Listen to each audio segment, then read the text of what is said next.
Hi friends, நம்ம சேனலில் எவ்வளவோ டிஃப்ரெண்ட்டான ஹெல்த்தி டிஷ்ஷஸ் போட்டிருக்கோம். அதில் இந்த ஹெல்த்தி டிஷ் வந்து ரொம்ப முக்கியமானது. இந்த ஹெல்தி நவதானிய களி திருநெல்வேலி சைடில் ரொம்ப ஃபேமஸ். இந்த களி நான் வெஜிடேரியனுக்கும் வெஜிடேரியன்ஸுக்கும் ரொம்ப பிடிக்கும். வீடியோ ஸ்கிப் பண்ணாமல் லாஸ்ட் வரைக்கும் பாருங்கள். 2 மெத்தடில் செஞ்சு காமிச்சிருக்கேன். இந்த களி எல்லாருமே சாப்பிடலாம். அதுலேயும் எஸ்பெஷலி ஏஜ் அட்டன் பண்ண girls, new moms, new babies, pregnant ladies, இவங்க எல்லாருக்குமே அடிஷ்னல் ஹெல்தி. இந்த நவதானிய களி செய்கிறதுக்கு தேவையான பொருட்கள் என்னென்னு பார்க்கலாம்.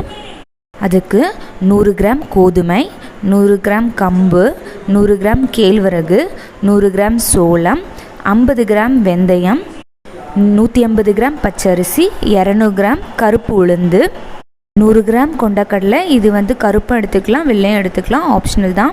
50 கிராம் கடலைப்பருப்பு, 100 கிராம் பச்சை பயிறு, கருப்பட்டி நம்ம ஸ்வீட்னஸ்க்கு ஏற்ற மாதிரி. இது எல்லாத்தையும் நல்லா வெயிலில் காய வச்சு மிஷினில் கொடுத்து இந்த மாதிரி அரைச்சி வச்சுக்கோங்க. இது எவ்வளோ நாளும் நம்ம ஸ்டோர் பண்ணலாம். இதையே நம்ம தோசை மாவு கூட கலந்து தோசையாக கூட சுடலாம். அதே மாதிரி கோதுமை மாவு கூட கலந்து சப்பாத்தி கூட நம்ம ப்ரிப்பேர் பண்ணலாம். ரொம்ப ஹெல்தி. இந்த நவதானியங்களை வெயிலில் காய வைக்கும்போது கேழ்வரகு மட்டும் ஒரு 7 to 8 டைம்ஸ் நல்லா கழுவி காய வைங்க.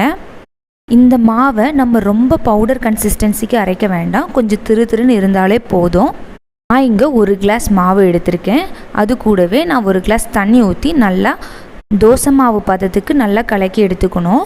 தோசை மாவை விட அதிகமாக தண்ணியான கூட ப்ராப்ளம் இல்லை. இந்த மாவு கொஞ்சம் கூட கெட்டி இல்லாமல் நல்லா வயர் ரிஸ்க் வச்சு இந்த மாதிரி கலக்கி எடுத்துக்கோங்க. இந்த மாவை தண்ணியில் ஊற வைக்கணுங்கிற அவசியம்லாம் இல்லை, இமீடியட்டாக நம்ம பண்ணலாம். இந்த களியோட ஸ்பெஷாலிட்டியே இதில் நம்ம தேங்காய் ஆட் பண்ணுவோம். நான் இங்கே 1/2 கப் தேங்காய் எடுத்து அதை நல்லா துருவி இந்த மாதிரி வச்சுருக்கேன். தேங்காய் உங்களுக்கு ரொம்ப பிடிக்குன்னா நீங்கள் இன்னும் கொஞ்சம் கூட ஆட் பண்ணிக்கலாம். இப்போ களிக்கு தேவையான கருப்பட்டி பாகு ரெடி பண்ணிக்கலாம். அதுக்கு நான் ஒரு முழு கருப்பட்டி எடுத்து அதை நல்லா நொறுக்கி வச்சுருக்கேன். பாருங்கள், இந்த மாதிரி நல்லா உடைச்சி வச்சுருக்கேன். ஏன்னா அப்போ தான் உருகிறதுக்கு டைம் ஆகாது. அதுக்கு ஒரு கடாயில் 2 கிளாஸ் தண்ணி ஊற்றிட்டு நம்ம நொறுக்கி வச்சுருந்த கருப்பட்டியை இதில் போட்டு நல்லா மிக்ஸ் பண்ணணும். கருப்பட்டி கொஞ்சம் கொஞ்சமாக கொதிக்க ஆரம்பிக்கும். அதே மாதிரி அந்த தண்ணியில் கருப்பட்டியெல்லாம் இலகி கரைய ஆரம்பிக்கும். கருப்பட்டி துண்டுகள் நல்லா அந்த தண்ணியில் கரையிற வரைக்கும் நம்ம இது கொதிக்க விடணும். ஒன்ஸ் இந்த கருப்பட்டி துண்டெல்லாம் தண்ணியில் நல்லா கரைஞ்சதும் நம்ம அதை ஃபில்டர் பண்ணி எடுத்துக்கணும். ஏன்னா கருப்பட்டியில் நிறைய தூசி துரும்புனா இருக்கும். இப்போது கருப்பட்டி துண்டுலாம் எனக்கு நல்லா கரைய ஆரம்பிச்சிட்டு பாருங்கள், இதை மாதிரி நல்லா கரைஞ்சிருச்சு. இப்போது நான் ஒரு ஃபில்ட்ரு வச்சு இந்த கருப்பட்டி எல்லாம் ஃபில்ட்ரு பண்ணிக்கிறேன். கருப்பட்டி பாகு எல்லாம் ஃபில்ட்ரு பண்ணியாச்சு. இதை செப்பரேட்டாக எடுத்து வச்சுக்கோங்க. இந்த நவதானிய களி எப்படி செய்யலான்னு பார்க்கலாம். அதுக்கு ஒரு கடாயில் கொஞ்சமாக நல்லெண்ணெய் ஊற்றிக்கோங்க. நம்ம ஃபில்டர் பண்ணி வச்சுருந்த கருப்பட்டி பாகு இது கூட ஆட் பண்ணிக்கோங்க. இது கூடவே ஒரு 1/2 டீஸ்பூன் உப்பு ஆட் பண்ணிக்கோங்க. அப்போ தான் டேஸ்ட்டு நல்லா தூக்கி காமிக்கும். நாம் பண்ண போகிற இந்த களி வந்து ஒரு ஸ்வீட் தான். ஸோ உங்களுக்கு உப்பு ஆட் பண்ண வேண்டாம்னா நீங்கள் அதை இக்னோர் பண்ணிக்கலாம், ஆப்ஷனல் தான். கருப்பட்டி பாகு நல்லா கொதிக்க ஆரம்பிக்கும். பாருங்கள், இந்த மாதிரி நல்லா கொதிக்கும். இந்த டைமில் நம்ம கலந்து வச்சுருந்த அந்த மாவை இது கூட கொஞ்சம் கொஞ்சமாக ஆட் பண்ணணும். மொத்தமாக ஆட் பண்ணிடாதுங்க, அப்படி ஆட் பண்ணால் கெட்டி பிடிச்சிரும். ஸோ இந்த மாதிரி கொஞ்சம் கொஞ்சமாக ஆட் பண்ணுங்கள். நல்லா கலக்கி விட்டுட்டே ஆட் பண்ணுங்கள், அப்போ தான் எங்கேயும் கெட்டி பிடிக்காது. பாருங்கள், இதே மாதிரி அந்த மாவை கொஞ்சம் கொஞ்சமாக கருப்பட்டி பாகு கூட மிக்ஸ் பண்ணணும். இப்போ ரெண்டுமே சேர்ந்து நல்லா மிக்ஸ் ஆகுது கெட்டிப்படாமல்.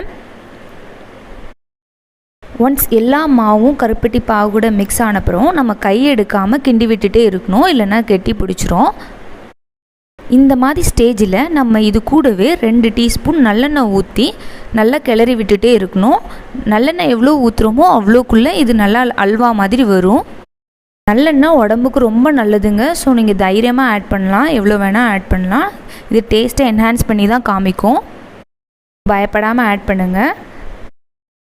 நம்ம கரைச்சி வச்ச மாவு அந்த கருப்பட்டி பாகில் நல்லா வேக ஆரம்பிக்கும். ஸோ உடனே ஆஃப் பண்ணிடக்கூடாது. இந்த மாதிரி நல்லா கிண்டி விட்டுட்டே இருக்கணும். இன் பிட்வீனில் நான் சொன்ன மாதிரி 2 டீஸ்பூன் நல்லெண்ணெய் ஆட் பண்ணிகிட்டே இருக்கணும். அப்போ தான் அந்த கடாயில் ஒட்டாமல் அழகாக வரும். மாவு கடாயில் ஒட்டாமல் வரும். அந்த ஸ்டேஜில் நம்ம துருவி வச்சுருந்த தேங்காவை இது கூட ஆட் பண்ணலாம். பாருங்கள், இந்த மாதிரி நீங்கள் கொஞ்சம் கொஞ்சமாக தேங்காவை ஆட் பண்ணிக்கலாம். ஒன்ஸ் நம்ம தேங்காய் பூ ஆட் பண்ணதும் கொஞ்சமாக நல்லெண்ணெய் ஊற்றி நம்ம ஸ்டவ் ஆஃப் பண்ணிடலாம். இதுதான் வெஜிடேரியனுக்கான நவதானிய களி. செம்ம டேஸ்ட்டாக இருக்கணுங்க, கண்டிப்பாக நீங்கள் ட்ரை பண்ணுங்கள். இப்போது நான் வெஜிடேரியனுக்கான ஸ்பெஷல் நவதானிய களி என்னென்னா எக் ஆட் பண்ணுறது.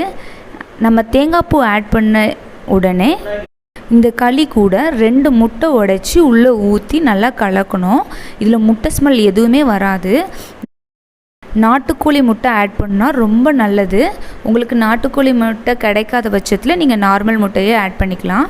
பாருங்கள், முட்டை இந்த மாதிரி அழகாக பிரிஞ்சு வரும். உங்களுக்கு முட்டை ஸ்மெல் கொஞ்சம் கூட அடிக்காது, டேஸ்ட்டும் கொஞ்சம் கூட மாறாது. நம்ம உடச்சி ஊற்றின முட்டை களியில் நல்லா வேக ஆரம்பிச்சிருக்கோம். பாருங்கள், இந்த மாதிரி தான் இருக்கும். இது 6 மந்த் கிராஸ் பண்ண எல்லா குழந்தைங்களுக்கும் தைரியமாக கொடுக்கலாம், ரொம்ப நல்லது. அதே மாதிரி ஏஜ் அட்டன் பண்ண கேர்ள்ஸுக்கும் இது ரொம்ப ரொம்ப நல்லது. ஒன்ஸ் நம்ம உடச்சி ஊற்றின முட்டை எல்லாம் நல்லா வெந்ததும் இது மேலே அகெயின் 2 டீஸ்பூன் நல்லெண்ணெய் ஊற்றி இதை அப்படியே மூடி வச்சுருங்க.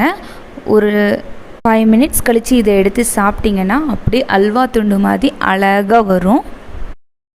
இதில் நம்ம ஆட் பண்ணியிருக்க எல்லா பொருட்களும் ரொம்ப ஆரோக்கியமானது. கண்டிப்பாக நீங்களும் இதை ட்ரை பண்ணுங்கள். ட்ரை பண்ணிவிட்டு டேஸ்ட் எப்படி இருந்துன்னு மறக்காமல் கமெண்ட் பண்ணுங்கள். இந்த மாதிரி ஹெல்தி அண்ட் டேஸ்டி டிஷ்ஷஸ்க்கு மறக்காமல் யாழிரையை சப்ஸ்கிரைப் பண்ணிக்கோங்க. தேங்க்யூ ஃபார் வாட்சிங். Happy cooking.